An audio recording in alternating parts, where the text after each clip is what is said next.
Welcome back to the Distracted Driving Podcast. I'm Sean Genovese. I'm Rex. Wait for it. Williams. There it is. This is episode 16, more of our conversation with our friend Kevin Meredith. So awesome. He is full of wisdom and knowledge and vision. He's got the vision, which is amazing. If you didn't catch episode 15, where we began our conversation, Kevin is on an epic road trip with his family, a several months long road trip going to all the national parks. So this conversation takes place just outside of Glacier National Park. There are train whistles. There are trees in the background. Kevin has a full beard. Full beard.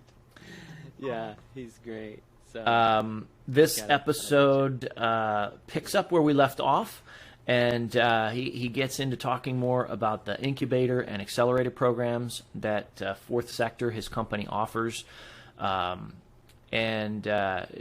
talks about the shift of funding and where his endeavor fits into that to try to help entities. Yeah, to try to help entities really understand if there's a there with their work. So yeah, and it's really cool how he blends, like he talks about government, nonprofit, business, trying to blend everything together, and his programs sound really amazing for which is the Fourth Sector, apparently. I didn't know that. That was another new vocabulary term that I learned last time. So I think we need to just get out of the way and let's get into the conversation. So episode 16, Kevin Meredith. Enjoy. So let me see then if this use case would pan out. So I've got 35, I think, students in my innovation class. 31 students in my innovation class. So they go through this program and they graduate and they decide, you know what, I've done a project now where I studied the logistics operations out of Ontario Airport. I think I have an idea for how we can optimize storage, do it faster, better, cheaper, whatever. Yep. So would they then come to your collective and say, hey, look, we've got this idea. Can you help us with the ideation or help us with the exploration of how to market this and turn it into something? Exactly.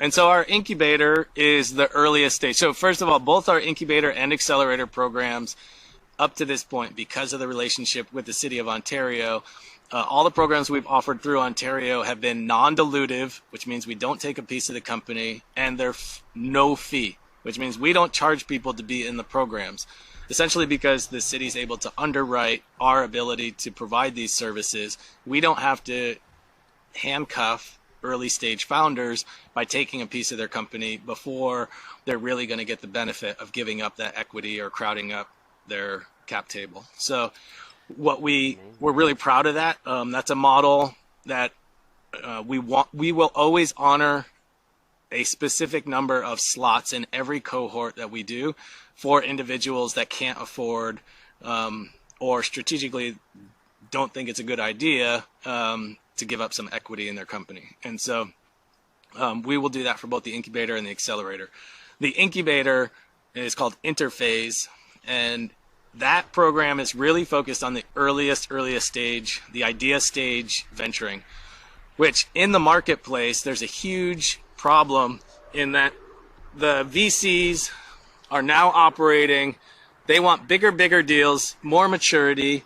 And so they're going later stage into their investing primarily. Mm-hmm. They're rubbing up against private equity in the size of these deals.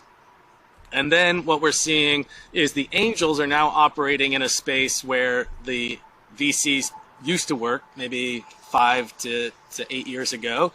And then it's pulling a gap to where early stage funding really could be most beneficial to a lot of the startups. And that's why we think there's a really good fit for the business model that we have to provide this access to these types of resources and really get them going on the right foot.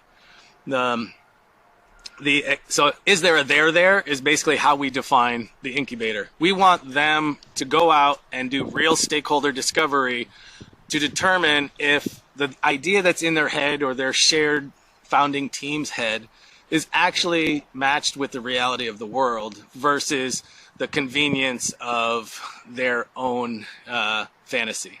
And so that really drives all the programming in that program. We want our participants to have 500 engagement points with real stakeholders as they get done with that 6-month program.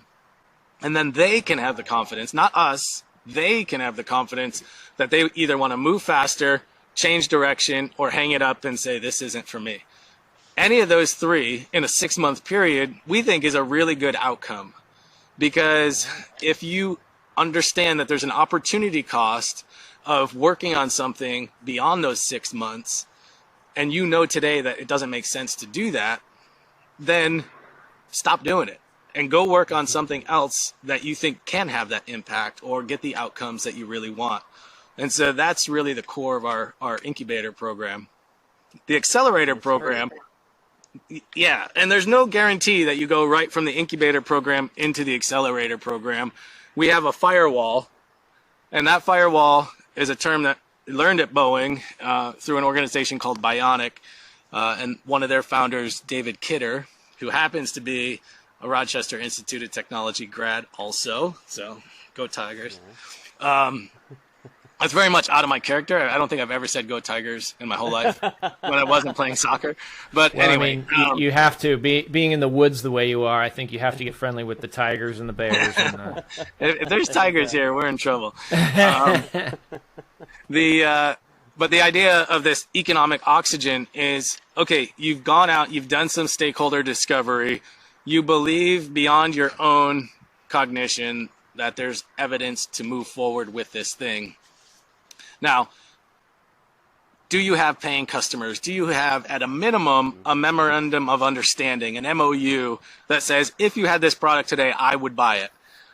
If you don't have at least that, then you're not ready to be in the accelerator program, because our accelerator program is about understanding the scalability of the venture that they're pursuing and getting them on the right path to start that scaling. That's really what our program's all about.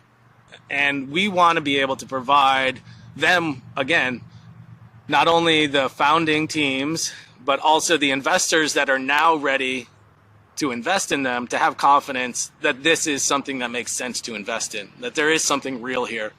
And being able to demonstrate that through real economic exchange is one of the strongest signals to provide. So that's how we look at those two pieces of the equation. It's not fully comprehensive. We don't have our own equity fund, so we're not taking a piece and then driving that capital in to see outcomes. We're just trying to get them ready so that other accelerator programs, angels, private investors, whatever it might be, they're ready to fully execute on that venture.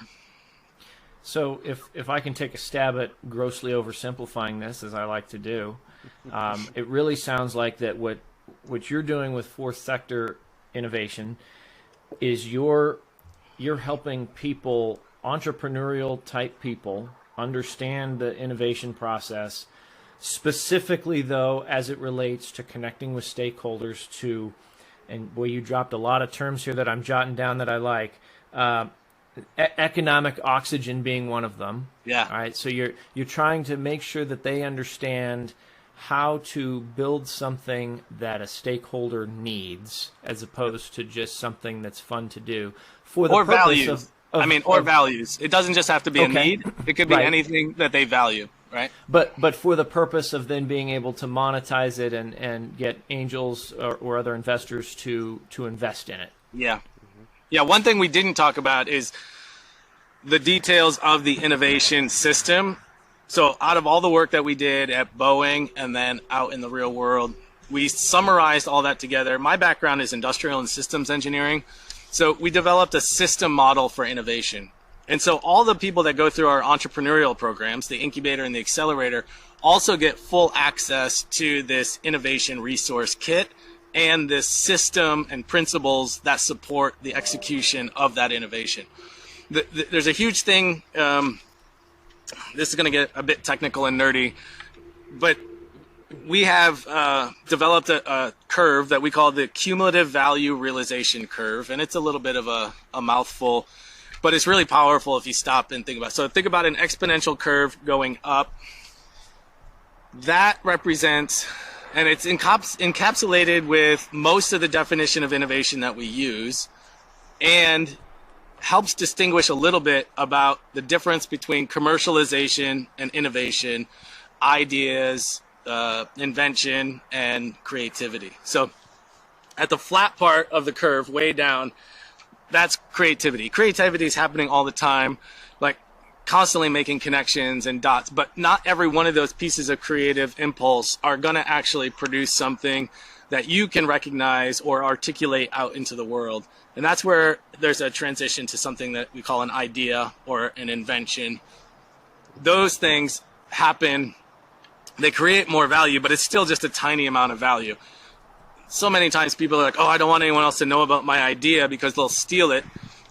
Yeah, there is risk that that could happen, but there's also a risk that by keeping it to yourself, you're not learning about other things that are very similar to the idea that you had, that either you could learn from or recognize that it's already been done. Maybe I need to find something else. And so there is risk on both sides of that equation, whether someone steals your idea or you lose progress or you waste a lot of resources pursuing it when you didn't have to. Well, there's value though in the sharing of absolutely the information. Yeah. I just gave my students an assignment to read chapter 2 from a book called The Wealth of Networks. And that is precisely one of the points that's made is there were studies done about countries where IP is more protected. So in other words, the more stringent the patent and trademark laws are, yep, the lower the rate of investment in research and development, because you're making the information, the upfront cost to now acquire the starting point of information is more expensive. Yeah. As opposed to, hey, you know what, we're going to allow people to have access to our IP. Great. So now I don't have to expend all those resources getting it, and I can build upon it. And it's, you know, there's some pluses and minuses, of course, yeah, to all of that. But the idea being, great, now we are building up the greater good faster. And then you yeah, go find another way to monetize. It's not just the IP, it's maybe how you're using it. Yep. It can be faster to market. Yeah, and one of the things... That, right? Yeah, sorry, Rex, I didn't mean to talk over you. Well, he doesn't do patents. He just, he doesn't believe in patents. He just wants it fast and make it happen. Who? We didn't hear who you said. Oh, Elon Musk. Oh. Yeah, I responded back to someone had quoted Elon Musk saying the number one factor in innovation is speed or something like that. I would argue from a systems perspective, there is no single thing that if you do speed really well and you are not good at everything else, then speed is not as important. And so you have to look at these things kind of collectively. And that's what our system model really helps people drive their understanding of the interactions and the implications of an entire system of activity that you're trying to ultimately get an outcome versus, hey, let's just go be really fast at, staying in front with our IP or whatever it might be. I wonder if my Venn diagram is not something you've already created that I have here for innovation, because what I have is I have a circle called value that is inside of a circle called stakeholders, and then off to the side, but intersecting with those two at the same time, is creativity. And the point that I was trying to drive home with the lecture that I delivered on this was, you can have a creative endeavor that's not innovative because it doesn't have any value. And in order to have value, you have to have a stakeholder. Yep. Well, so the caveat on that last one is the stakeholder could be yourself. So correct. You could create value for yourself and not care about the rest of the world, but it's going to be really hard to make monetize that and to commercialize that if it's just for yourself. You can get great value out of it, but you may not have then the ability to commercialize it. So you still can create value for yourself, but that if you have an interest beyond just yourself, then you really have to put that check in. The value that you've created for yourself, is that shared with other people if you want to pursue that as something more than self-gratifying. And then the creativity, I always do this exercise with clients, and it's like, we'll do it right now, and the listeners can do it too. This isn't something you have to have visual right. You can do this while you're driving. You can be distracted and drive. There it is. There you go. Good product placement. There it is. There you go. So just think about, ready? I'm going to give you 3 seconds, and just make up a new word in your head. Ready? And then be ready to share it. Ready? Go. 3 seconds is all you get. Just a word that you don't have a definition. Just tell me the word. Just pop it out. Yep. Right now. Just something that doesn't exist and you just created it. Go ahead. Plain fabulate. Nice. We. Perfect. So, congratulations, you were just creative, but it has zero value, right? It has no value for you, and it has no value. I mean, maybe some entertainment value, but like no real value for you or me. But now what we can do is say, oh, I really like those words that Rex and Sean just came up with. I have a new goal, is to take those words and I want them to get incorporated into the Webster's Dictionary within 3 years. That's my new goal in life. So what do you have to do? You have to assign some kind of definition to it.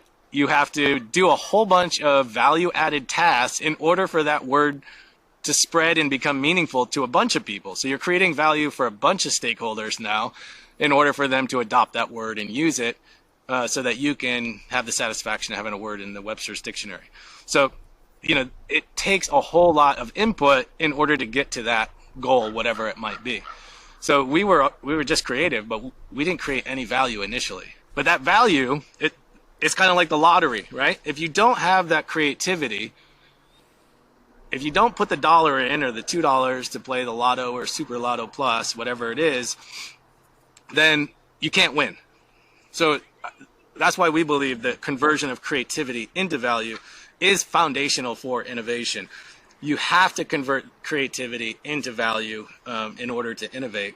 Otherwise, you could do a lot of interesting things, but you're not actually innovating. I did a very similar but quick experiment, not so much with the innovation, but with value in class. I held up my pen and I walked up to a student and I said, "Would you like to pay $100 for my pen?" Yep. And he said, "No." I said, "Okay." So, by the way, completely unrelated to that question I just asked, anybody who does their next assignment with this pen gets an A in the class and doesn't have to show up anymore. And then I went and asked him the same question. I said, "Would you like to spend $100 on my pen?" And guess what he said? I bet the different answer than the first one. Absolutely. I'd love to buy your pen from you.